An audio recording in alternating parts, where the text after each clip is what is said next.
Mahakama ya hakimu mkazi Kisutu imeamuru mwenyekiti wa Chadema Tundu Lissu afikishe mahakamani hapo Mei 19, 2025 na mkuu wa gereza la Ukonga.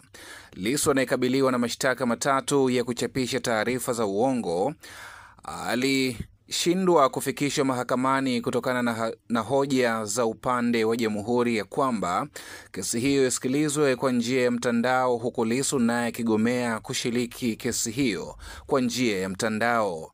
Hatua hiyo inatokana na uamuzi wa hakimu mkazi mwandamizi Geoffrey Mhini ambaye ametupilia mbali hoja za upande wa jamhuri uliotaka kesi hiyo isikilizwe kwa njia ya mtandao kutokana na sababu mbalimbali.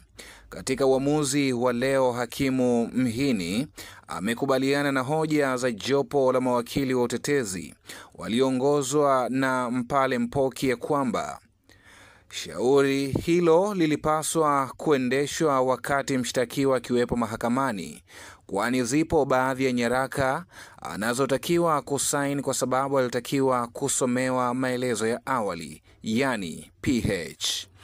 Nje ya mahakama, wakili Dr. Lugemeleza Nshala amesema kile kilichofanywa na mahakama kwamba kesi hii isisikilizwe kwa njia ya mtandao ni sahihi, kanuni zinaruhusu, lakini akaendelea kusema kwamba mahakama hii haina mamlaka ya kuamuru magereza namna ya kukaa na mshtakiwa gerezani.